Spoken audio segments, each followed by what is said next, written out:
ቅዱስ ሳዊሮስ ዘእስሙናይ በድርሳኑ ምን ይላል? ወሶቢሃ እግዝእትነ ማርያም ወሶበ ጸንሰት እግዝእትነ ማርያም ይመስሎ ለሰይጣን ከመይእቲ ጽንስት ለዮሴፍ ይላል ቅዱስ ሳዊሮስ ዘእስሙናይ። ድንግል ማርያምን ጸንሳ ሲያያት ሰይጣን ለዮሴፍ የጸነሰች ይመስለው ነበራል። ከዛ ይህንን ሐሳቡን ለአይሁድ ይነግራቸው ነበር። አይሁድ ደግሞ ይህንን ሐሳብ ይዘው ድንግል ማርያምን ማይዘለፋ ጠጥተዋል። ከዛ ሲወለድ ደግሞ ምንድነው ያለው? ማይዘለፋ አድማጮቻችን እንዲያውቁት ማይዘለፋ የምትባለው እንትናት ይሄ ባልና ሚስት ሲጠራጠሩ ከኦሪት አንድ አምድ አለ።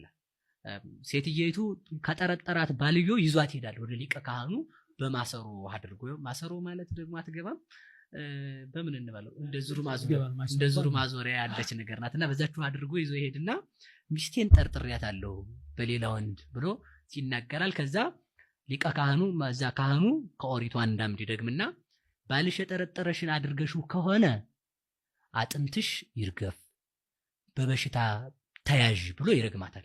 አላደረግሽው ከሆነ በወንድ ልጅ ይታረቅሽ ይላታል። እና አባ ይስሐቅ የተባለ አባት ይህን ካነሳ ነው ሲተረጉም እመቤታችን ተጠረጠረች። ወዷ እየገፋ ሲሄድ መጣ የዮሴፍ ወዳጅ ዮሐንስ የሚባለው ፈላስፋ መጣ። አያት፣ መልኩ አምሯል፣ ከንፈሯ ጠቁሯል። ብቻ እንደዛ የሴቶች ጽንስ በዚህ ስለሚታወቅ ማለት ነው። የአምላክ ጽንስ በዚህ አይታወቅም ብሎ 3 ወር ከሆናት በኋላ ወዷ ገፍቷል። ሲያያት ይቺ ብላቴና ጸንሳለች ካንተ ነው ወይ እንዴ ሲለው እኔስ እንኳን ገቢር ሐሌውም አላውቅም።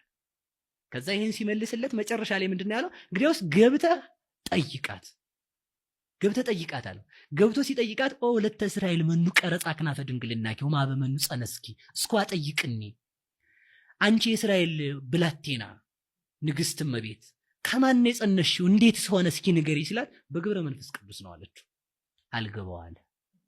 ምክንያቱም ዮሴፍ የሚያውቀው ሰው የሚጸነሰው በዘር እንደሆነ። ከዛ ምንድነው ያደረገችው? ከበሪ መጀመሪያ ጥቅስ ጠቀሰችለት።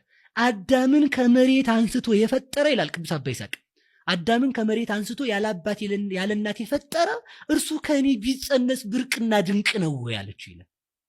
መሬትን ያለ ዘር እንድታበቅል ያደረገ እሱ ከኔ ቢጸነስ ድንቅ ነው ወይ? ግን ዘር ሳይኖር ነው። አሁን በጣም ማሰብ ያለብን አሁን አዳቅሎ ማራባት ይቻላል። ሰው ሳይኖር ሰው አመጣ ነው እኮ እያልን ያለን። እሳት ሳይኖር እሳትን ፈጠረ ነው። ፍጥረታት ሳይኖሩ ነፋስ ሳይኖር ነፋስን አመጣ። ዘንበለ እሳት አንደደ ወዘንበለ ማይ አብረደ። እሳትን ያለ እሳት፣ ውሃን ያለ ውሃ፣ ፍጥረትን ያለ ፍጥረት አስገኘ። ታዲያ ፍጥረትን ያስገኘ ከኔ ቢገኝ ምንድነው ድንቁ አለችው ይላል። ይህም ድንቅ ነው እመቤቴ፣ ግን እንደው እንዴት ይቻላል የሚል ጥያቄ ጠየቀ ይላል አባ ይስሐቅ። ሆነ ሲጠይቃት እንዲህ አለችው መልሳ ከበራቸው በስብሶ ይኖር የነበር የሙዝ ግንድ ነበረ ይላል። ያንን የበሰበሰውን አስነሳችው፣ የተነሳውን አለመለመችው፣ የለመለመውን እንዲያብብ አደረገችው፣ ያበበውን እንዲያፈራ አደረገችው። ይህን ማን ያደረጋለችው? እግዚአብሔር ነው አላት። ስለዚህ ለዮሴፍ ለህሊናው መልስ ይህን መልሳ ይህን ያደረገ እግዚአብሔር ከኔ ቢወለድ ይሳነዋል ወይ? ለይስሐቅ ከህቱም ግንድ በግን ያስገኘ፣ ለእስራኤል ከህቱም ከአለቱ ላይ ውሃን ያስገኘ። እስራኤል ድንጋይ ነበረች የምትከተላቸው ውሃ የሚጠጡባት 12 ጡት ያላት እና ከዚያች ላይ ውሃን ያስገኘ። ሌላም የሚደንቅ ማለት ነው ለሶምሶን ውሃ ያፈለቀለት ከአህያ መንጋጋ ነው። ለሶምሶን ከአህያ መንጋጋ ውሃን ያፈለቀ ከኔ ማይጸን ከኔ ስጋ ከስጋዬ ስጋ ከነፍሴ ነፍስ ነስቶ ቢጸነስ ምንድነው ድንቁ አለችው። አደነቀ፣ ተቀመጠ ባጭው።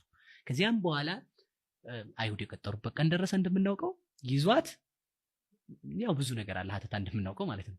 ይዣት ብሄድ ያደረገችውን ታው ማነው በይዣት ብሄድ እኔን በድንጋይ ወግረው በሳት አቃጥለው ይገሉኛል። ምንድነው ያሉት? ጠብቅ ስላሉት ማለት ነው። ትቻት ብጠፋ ያደረገችውን ታውቅ ከደረቷ ትታጠቅ ነው። ያው እንግዲህ ሴቶች ወዳቸው ሲገፋ ቢጃማ ይለብሳሉ የከተሜዎቹ። የገጠሮቹ ደግሞ መቀነታቸውን ይፈቱና ከፍ ከፍ ያደርጋሉ ወደ ላይ ማለት ነው እንዳይጨንቃቸውና እንደዚያ ብሎ ያደረገውን አውቆ ጠፋ ይሉኛል። ስለዚህ ምን ላርግ? ትቻትም ብሄድ እኔን በሳት አቃጥለው በድንጋይ ወግረው ይገሉኛል። ይዣትም ብሄድ በዝሙት ጸነሰኝ ብለው ይገሉብኛል። ምን ላርግ? የዚህን ጊዜ መልአኩ መጥቶ ይትፍራነ ሲወታ ለማርያም ፍርትከ እጮኛህና ያለው። እጮኛ ማለት ጠባቂ ነው። በነገራችን ላይ ቅዱስ ጳውሎስ ዋነ ፋርኩክሙ ለአሐዱ ሚትዘውቱ ክርስቶስ ይላል። እጮኛ ሲባል መናፍቃኑ ለባልነት ብቻ ነው የሚያስቡት። እኔ ቅዱስ ጳውሎስ ሲናገር በቆሮንቶስ መልእክቱ ምንድነው የሚለው? እናንተ ለአንዱ ለንጹህ ሙሽራ ለድንግሉ ሙሽራ ለክርስቶስ አጫዋቸዋል። ሊያገባን ነው እንዴ? አይደለም። እዚህ ምንድነው ሙሽርነት? እጮኛ ማለት ምንድነው? ተላኪ፣ አገልጋይ፣ ጠባቂ ማለት ነው። ስለዚህ ይዟት ሲሄድ ቅዱስ አባ ይስሐቅ እንደሚለው ጸንሳዩት አይሁድም ማይዘለፍ አጠጧት፣ ለእመቤታችን መርዝ አጠጧት። ያንን ስትጠጣ ወአብርሃ ገጻ ምስቤተ እደ እምብርሃነ ፀሐይ፣ አንድም ወምወርሃ ኔሳር ይላል። ከፀሐይ 7 እጅ ፊቷ አበራ፣ ፀሐይን በዘበዘቻት ይላል።